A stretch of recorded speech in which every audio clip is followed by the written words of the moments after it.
everyone. Kembali lagi dengan kami. Podcast kali ini kami akan mengangkat materi tentang pasar. Sebelum masuk pada topik kita kali ini, tentu saja saya tidak sendiri. Ada rekan saya yang akan menemani saya pada kali ini. Oke, baik. Perkenalkan, nama saya Hari Oktorizia Dharma. Perkenalkan, nama saya Atika Zahara. Oke, baiklah, tanpa menunggu lama-lama lagi, kita akan masuk pada pembahasan kita kali ini.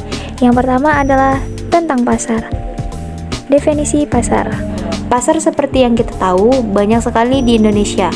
Salah satu tempat yang kami ambil sebagai contoh adalah Provinsi Sumatera Barat, tepatnya di Kota Padang.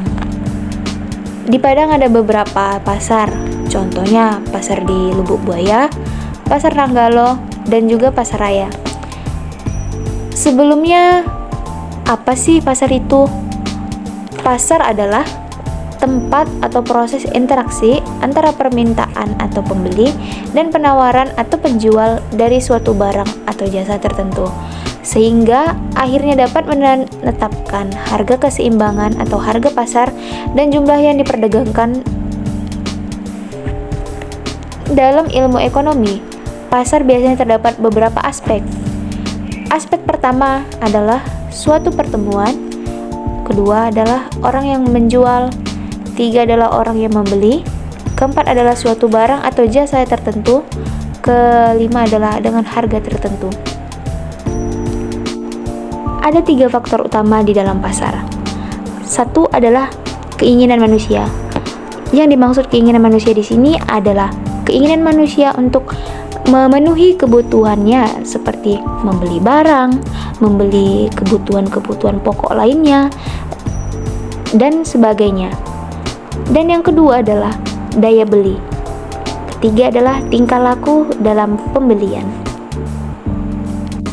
Kemudian adalah syarat-syarat pasar. Syarat-syarat terbentuknya pasar. Satu, adanya penjual. Karena di dalam pasar tidak mungkin kan kalau tidak ada penjual yang akan menawarkan barang atau jasanya. Kemudian adalah adanya pembeli.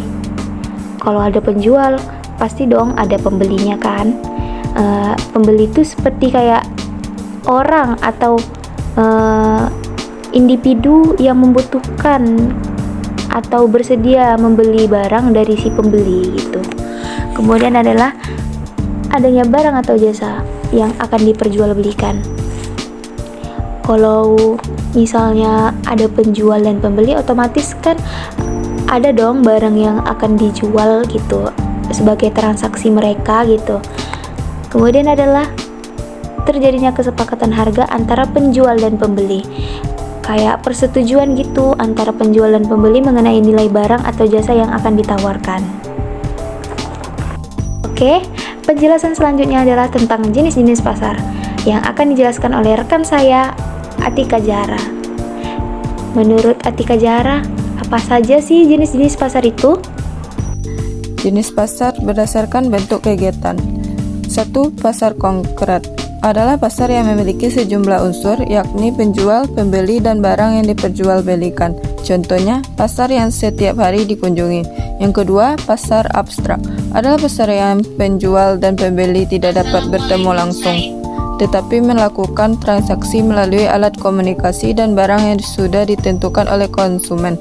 Contohnya, delivery orders seperti pizza, junk food, dan lainnya.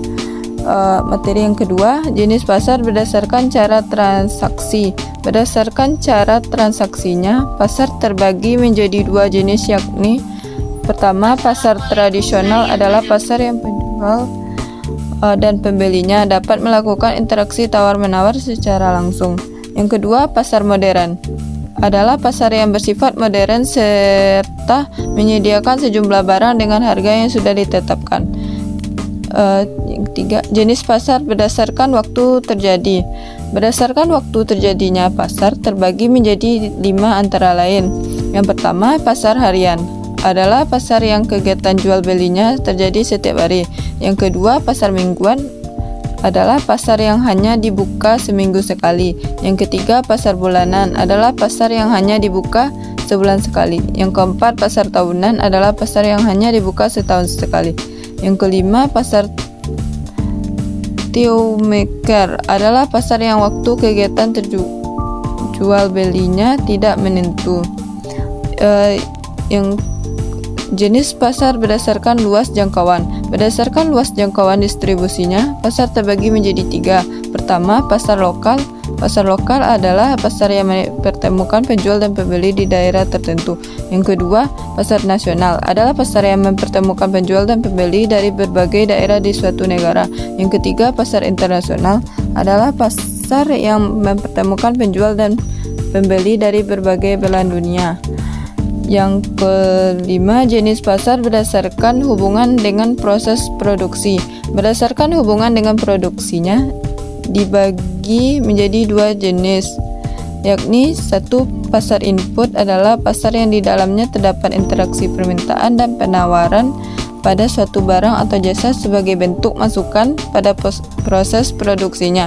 Yang kedua, pasar output adalah pasar yang hanya memperdagangkan barang hasil produksi tanpa adanya permintaan dan penawaran.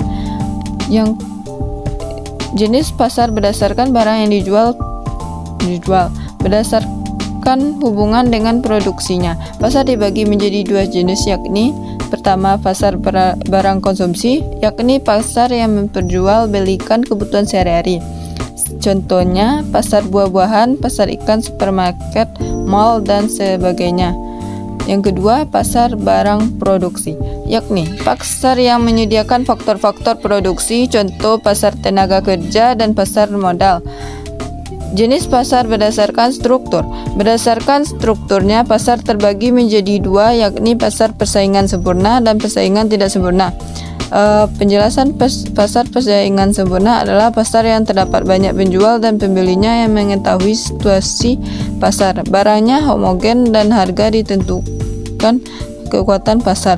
Contoh, pasar buah dan pasar tekstil Tanah Abang.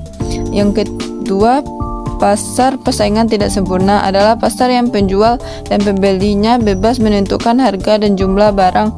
Harga ini akan dipengaruhi oleh penjual dan pembeli itu sendiri. Setelah kita tahu jenis-jenis pasar, kita akan beralih ke materi tentang fungsi-fungsi pasar yang akan dijelaskan oleh rekan saya, Ari. Oke, baik saja, langsung ke materinya. Fungsi pasar, kita harus mengetahui pengertian pasar dahulu, yaitu pasar adalah suatu tempat di mana pembeli dan penjual melakukan transaksi ekonomi. Meskipun tidak memiliki batas geografis yang jelas, pasar dapat terbentuk di berbagai tempat seperti pasar tradisional, supermarket, dan platform online.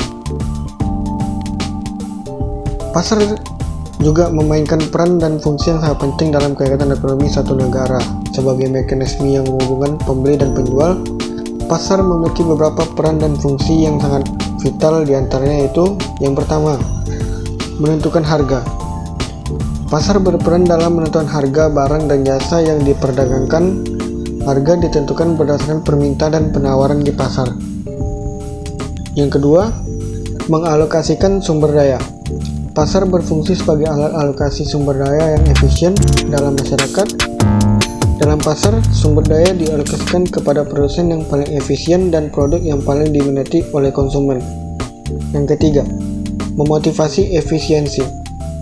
Pasar memotivasi produsen untuk meningkatkan efisiensi dalam produksinya. Produsen akan berusaha menghasilkan produk yang berkualitas tinggi dengan biaya produksi yang lebih rendah untuk memenuhi permintaan pasar dan bersaing dengan produsen lain. Lalu yang keempat, mendorong pembangunan. Pasar memiliki peran yang sangat penting dalam mendukung kelancaran pembangunan di suatu negara. Pasar berperan dalam meningkatkan pembangunan dengan menyediakan berbagai macam barang dan jasa yang diperlukan dalam kegiatan pembangunan. Tidak hanya itu, pasar juga dapat dijadikan sebagai sumber pendapatan bagi pemerintah dalam membiayai pembangunan melalui pajak dan retribusi yang diperoleh dari para pelaku pasar. Lalu yang kelima, memberikan informasi. Pasar juga berfungsi sebagai sumber informasi bagi produsen dan konsumen. Melalui harga dan jumlah barang yang tersedia di pasar, produsen dapat mengetahui apa yang dibutuhkan oleh konsumen dan menentukan strategi produksi yang tepat. Sedangkan konsumen dapat memperoleh informasi mengenai kualitas dan harga barang yang akan dibeli. Demikianlah penjelasan dari Saudara Ari tentang fungsi-fungsi pasar yang menjadi topik terakhir kita kali ini. Demikianlah podcast kami pada kali ini. Semoga apa yang kami sampaikan dapat bermanfaat bagi kalian semua yang mendengarkannya. Terima kasih. Assalamualaikum warahmatullahi wabarakatuh.